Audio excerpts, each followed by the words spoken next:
Hi, it's me again. Come this time to talk to you about the President, Congress, and the courts. I'm going to try to make this one pretty brief. I think your book does a great job covering all those aspects, but just in case there were any questions you might have had or confusions, I'm just going to kind of do a brief overview, and as always, feel free to ask any questions you might have or post them to the discussion board because it's likely other people have the same questions. So to start off with, I'm going to cover the President. So obviously, the president is the chief executive of the United States of America, the head honcho in charge of all the things, basically. The president is elected through the Electoral College. If you have any questions about that, I actually have a whole presentation on the Electoral College I can share with you. But basically, it's just a way that the founders created so that the common people did not elect the president because there was this belief that the common people were easily swayed by, whatever was going on in the moment, that they were not overly educated, that they were, quite frankly, pretty stupid. And so there was this thought that we would need this intermediate group of people called electors. And so the way that the majority of states do it is the popular vote happens, and then the state asks, demands all the electors to vote whoever the winner in that state is. Thus, it is possible, and has happened several times in recent history, that the President of the United States is elected against popular opinion, against popular vote. Other issues with the President that we need to be aware of: the President has, throughout history, gained more and more power, coming up with off-the-wall things like executive privilege and executive orders. Executive orders, by the way, have the full force of law and can only be overturned by either another executive order or some act of Congress. The president, like other elected officials, can be impeached. The impeachment proceedings for the president are started in the House and moved to the Senate. We're seeing with Donald Trump that this is now, we've seen it once, and it looks like we're seeing it again. So basically, it's just a move saying that the president needs to be removed from office due to high crimes and misdemeanors. Then there's a senatorial hearing of which the Chief Justice of the Supreme Court sits on and decides whether or not the Senate members vote and decide whether or not the president should be allowed to stay in office. One downside to impeachment: if the president is found to be impeachable and is voted out, he or she cannot run again in the future. President also has executive pardon capability, which means the president can pardon criminals, and they're free to go. One of the president's main powers is to appoint federal justices and judges, which is a big deal because obviously they stay in their positions far longer than the president ever could. President also has cabinet members, Secretary of State, Secretary of Defense, all these positions that are the executive body of our government. So yeah, presidents throughout history have done all sorts of things that expanded their power. President Monroe created the Monroe Doctrine, which basically said that the United States was in charge of the Western Hemisphere. Jackson created a federal bank. Polk started the Mexican-American War, even though that's a congressional power.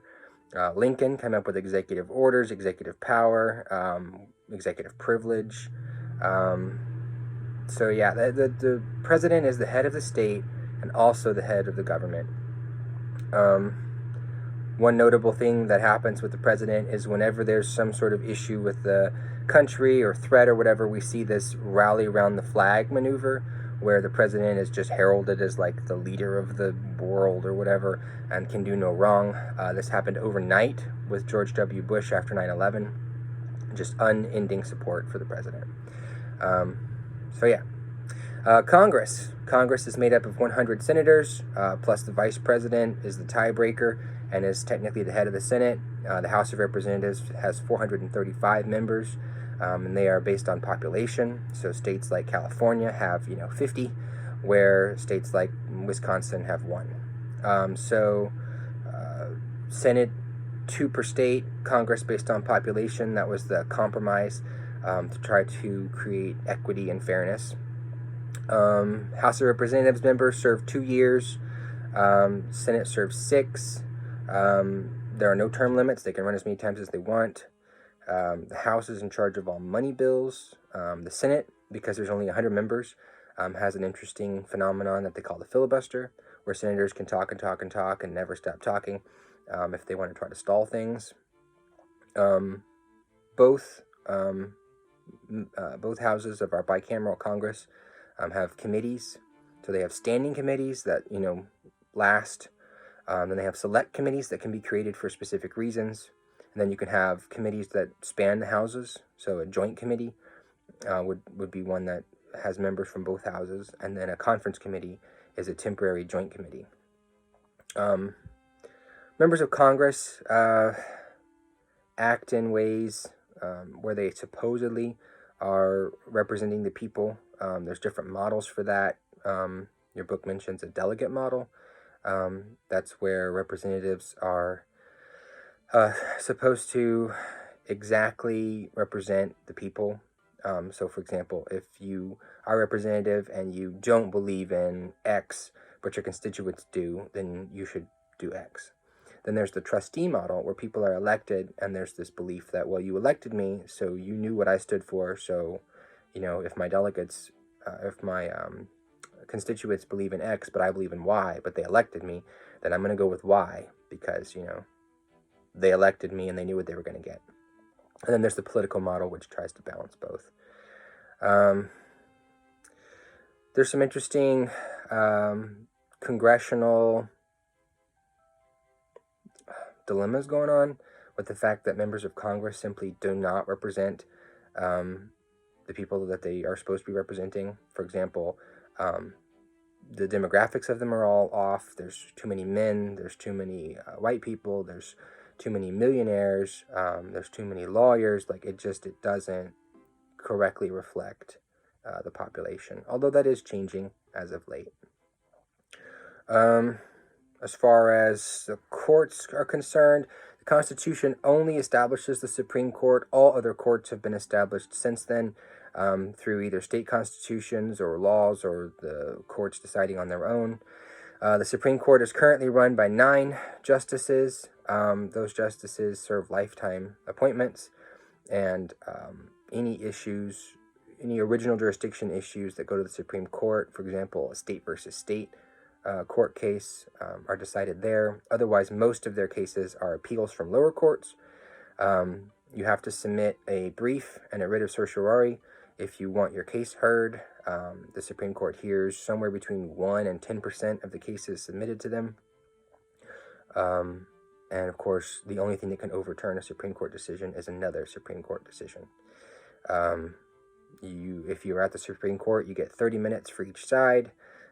Cases are heard and decided by the 9 justices.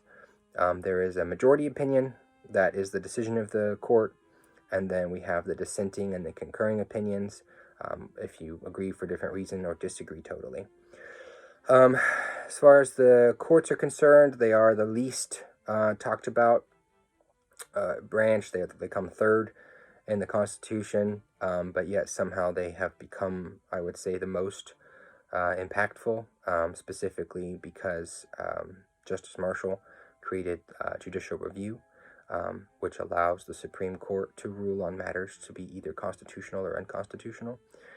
So this gave the court the power to check the other 2 branches of government quite impressively. So, all right, any other questions, comments, let me know. Hopefully this has been a brief overview and helped a little bit. Talk to you later.